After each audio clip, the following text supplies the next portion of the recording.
Адахан Мадумаров абакта калтырылды. Туну коргогон активист 48 саатка камалды. Оппозициялык сөз сүйлөө өкүлү кудулдарга эскертүү бериле баштады. Алдыда кеп калабыз, саламатсызбы. УКМК Гөлбаевдин уюшкан кылмыштуу тобунун мүчөлөрү менен байланышы бар кылмыштуу кирешелерди легалдаштыруу жана адалдоого катышкан адамдарды кармоо иштеринин негизинде Бурана Грант ишканасынын директорун кармады. Мекеменин басма сөз кызматы ага кылмыш жаза кодексинин 222 беренесинин негизинде айыпталып 4 январга чейин камакка алынганын билдирди.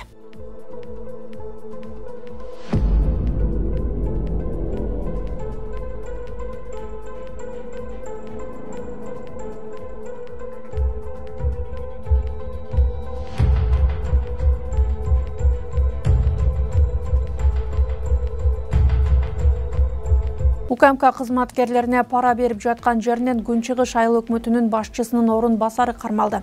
Ал тендер учурунда мыйзам бузууларды текшерүүнү токтотуу үчүн УКМКнын кызматкерлерине 2,5 миллион сом сунуштаган. Анын 100 000 сомун берип жаткан жеринен кармалган. Учурда тергөө иштери жүрүп жатат.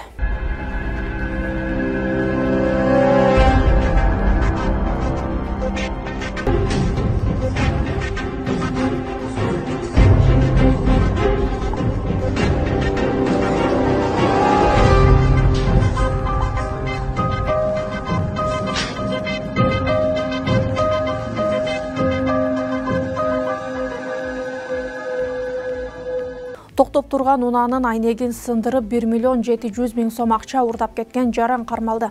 Милиция Lexus унаасынын акча салынган капчыкты унаанын айнегин сындырып урдап кеткен шектүүнү кармаганын билдирди. Ал 1991 жылы туулган, мурда бир нече жолу соттолгон жана жакында эле абактан чыккан адам экени айтылды.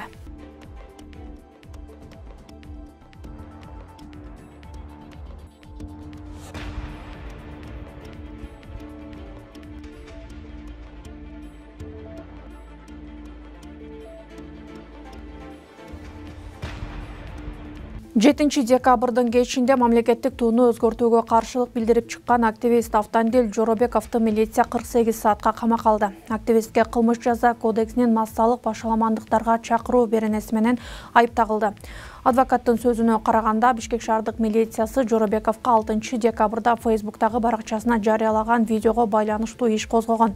Ал видеодо активист акыркы 3 жылда Кыргызстандын экономикасында жылыш жок деп айтып, желекти өзгөртүүгө каршы экенин билдирген. Ушул эле күнү милиция Жоробековдун үйүн тинтүүгө алып, техникаларын алып кеткен. Тинтүү анын автоунаасында дагы жүргүзүлгөн. Автандил Жоробеков 9 декабрда Бишкектеги Максим Горький атындагы Гүлбакта тууну өзгөртүүгө каршы митинг өткөрө турганын соц тармактагы баракчасында жарыялаган. Ал арада тууну өзгөртүү демилгесин колдоодон баш тарта турганын депутат Балбак Төлөбаев билдирди. Айтымында ал экинчи окууда каршы добуш берет. Элдин көбү дээрлик 80-90% тууну өзгөртүүгө каршы. Мага каршы болбосоң, анда бизге келбей эле кой дешти. Бул экономикалык, саясий же социалдык маселе эмес. Бул улуттук маселе. Бул жолкусунда эл катуу талап коюп жатат.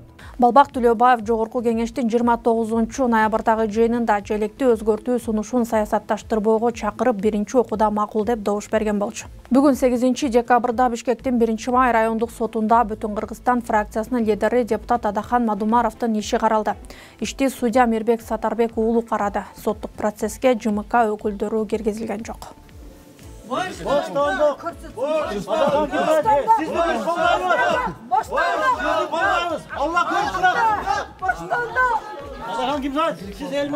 Мадумаровду үй камагына чыгарууга 75 депутат кол коюп бергенин жактоочу билдирди. Бирок сот ага дагы адвокаттардын өтүнүчүнө дагы карабай, Адахан Мадумаровду 9 февралга чейин камакта калтырды. Бүгүн бөгөт коюу чарасын камак менен байланышпаган түрүн тандоо жөнүндө өтүнүч берилди адвокаттар тарабынан. Ал өтүнүч канааттандыруусуз калтырылды сот тарабынан. Негизинен канааттандыруусуз калтыруу үчүн эч бир негиз жок болчу. Мыйзамда көрсөтүлгөн Жогорку кеңештен 75 эл өкүлү өздөрүнүн өтүнүчүн жиберишкен болчу. Мадумаров Адахан Кинсанбаевичке ишенүүгө болот жана бөгөт коюу чарасын камак менен байланышпаган түрүнө өзгөртүүнү өтүнөбүз деп. Ошого карабастан ошондой эле 2018 жылы оорулар боюнча тизмелер такталган бизде. Анын дагы талабына карабастан, ден соолугунун абалы оор экендигине карабастан бүгүн 1 май райондук соту камактан бошотпой койду. Ошол бөгөт чарасы эле каралды же соттук отурум болдубу?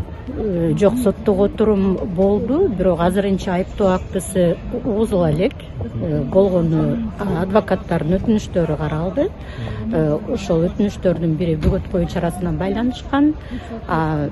Дагы бир нече өтүнүштөр берилди.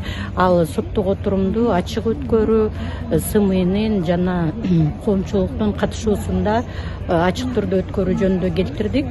Ошондой эле адвокаттарга адвокаттык досье түзүп, иштин материалдарын бизге таанышууга берүүгө. Сиздер негизи Эске салсак, Мадумаров үстүздөгү жылдын 2-сентябрында кармалып, улуттук коопсуздук боюнча мамлекеттик комитеттин тергөө абагына 24-октябрга чейин камалган.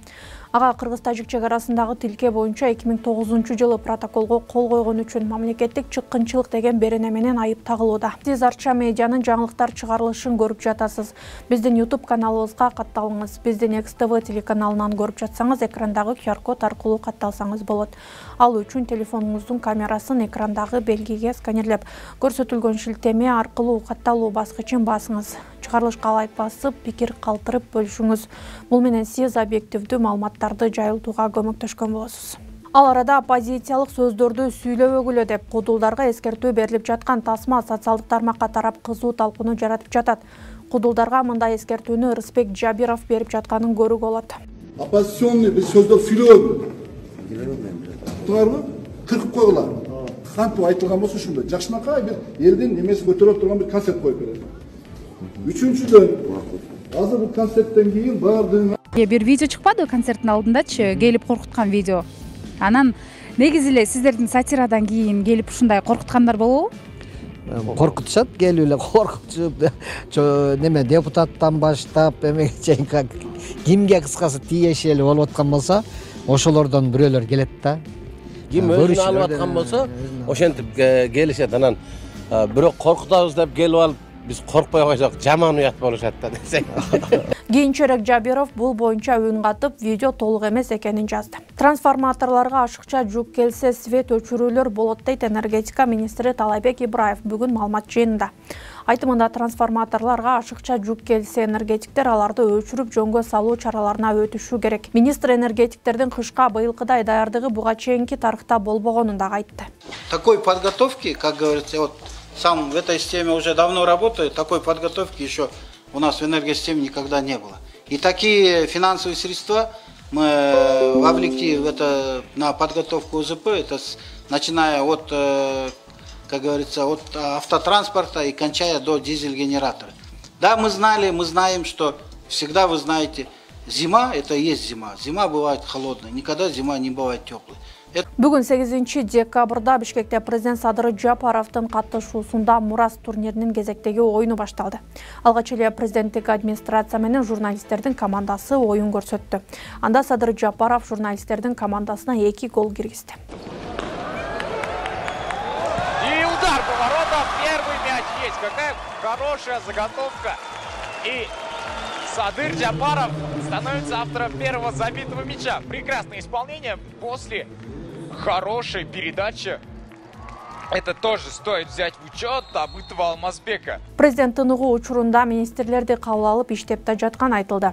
Оюн ортосунда министрлер кабинетинин төрагасы Акылбек Жапаров менен жумушчу жолугушуу өткөрдү. Медиа хаб иликтөө тобунун жетекчиси журналист Али Токтакунов АКШнын МАМ департаментинин коррупцияга каршы күрөштүн күжүрмөнү сыйлыгына татыды. Сыйлыктын мамлекеттик катчы Энтони Блинкен тапшырды.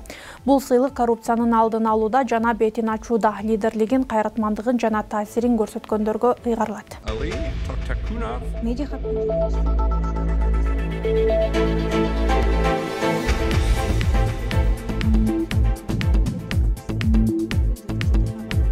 Аптаны ушундай кабарлар менен жыйынтыктайм. Көрүшкөнчө аман туруңуз.